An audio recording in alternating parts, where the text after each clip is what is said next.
Allahumma inna nas'aluka imanan kamilan wa yaqinan sadiqan wa qalban khashian. Ya Allah, lindungi majelis ini dari niat yang salah, dari ilmu yang salah, dari amal yang salah. Wahai yang maha menatap, Allahumma inna na'udzubika min munkaratil akhlaqi wal a'mali wal ahwa. Kami berlindung kepadamu ya Allah dari akhlak yang buruk, dari amal yang buruk, dan dari nafsu yang buruk. Taqabbal minna ya arhamar rahimin, innaka antas samiul alim. Amin ya rabbal alamin. Sallallahu alaihi wasallam. Hadirin,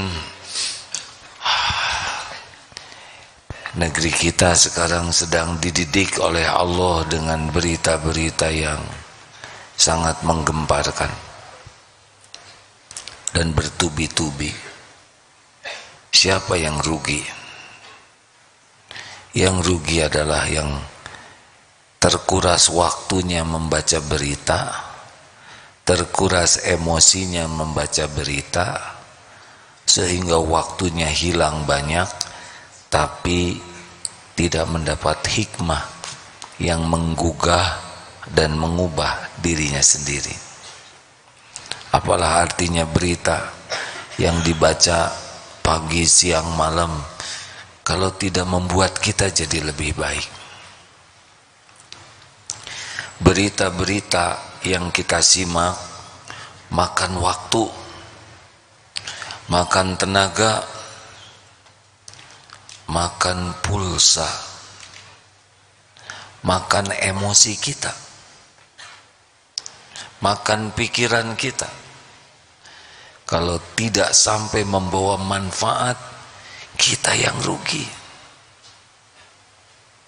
Karena setiap waktu yang kita luangkan pasti akan dituntut pertanggungjawabannya. Saudara buka HP ini, setiap detiknya ada pertanggungjawabannya. Qadarullah, kita takdir ada di zaman teknologi seperti ini. Tidak bisa menghindar, karena sekarang menjadi keperluan teknologi itu. Bisa menguatkan iman, bisa merusak iman, bisa nambah amal, bisa nambah dosa.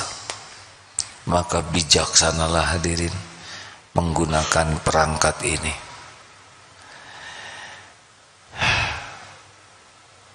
Apa yang penting dari menggunakan waktu?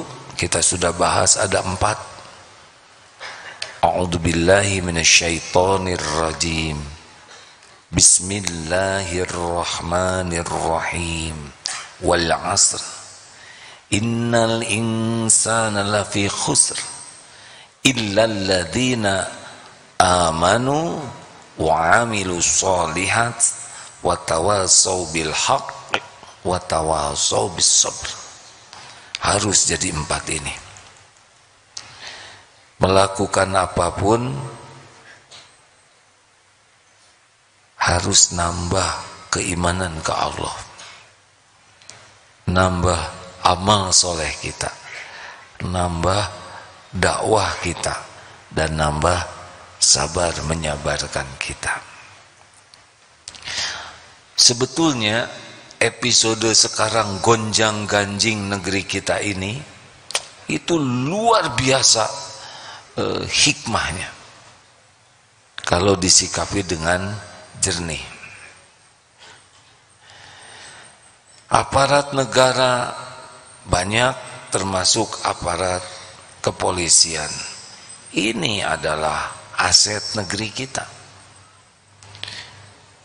tidak bisa dihilangkan, karena kita perlu perangkat aparat negara kepolisian ini. Hanya untuk membersihkan itu memang sapu harus bersih lebih dahulu. Bagaimana bisa membersihkan yang kotor kalau sapunya kotor. Banyak aparat polisi yang baik, yang teguh, yang ahli ibadah, ada juga yang kurang baik. Sama seperti masyarakat pada umumnya. Hanya saja kali ini Allah memberikan kesempatan untuk menjadi lebih baik. Jadi kita sebagai rakyat biasa menyikapinya harus dengan sikap positif. Tidak boleh kita bersikap yang membuat kontraproduktif. Insya Allah ya. Apa pelajarannya? Surat Yusuf ayat 53. Tidak hanya di sana ternyata. Sekarang kita dengar juga ada berita di sebuah lembaga pendidikan Islam yang terjadi, ada seorang santrinya yang wafat. Walau belum tuntas penyelidikannya, ini pun nyata. Ada lembaga pendidikan universitas, ternyata rektornya juga ada yang ditangkap karena dianggap melakukan tindak pidana korupsi. Ada yang tertangkap basah sedang berbuat mesum. Ini berita-berita ini banjir, hanya untuk dibaca, hanya untuk diobrolkan? Bukan. Ini cara Allah mendidik kita. Ada satu benang merah. Tahu benang merah?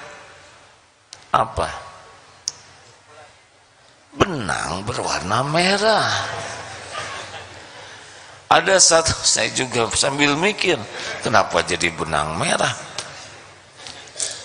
Ada satu yang sama yang menyebabkan terjadinya pembunuhan, terjadinya pemerkosaan, terjadinya korupsi, terjadinya perzinahan, terjadinya perbuatan-perbuatan tercela. Sebetulnya ternyata sesudah dirunut ada satu penyebabnya, dan ini harus kita waspadai karena kita pun memiliki potensi itu. Tolong dibacakan surat An-Nahl, surat Yusuf ayat 53, maaf. Sebetulnya pendek ayatnya.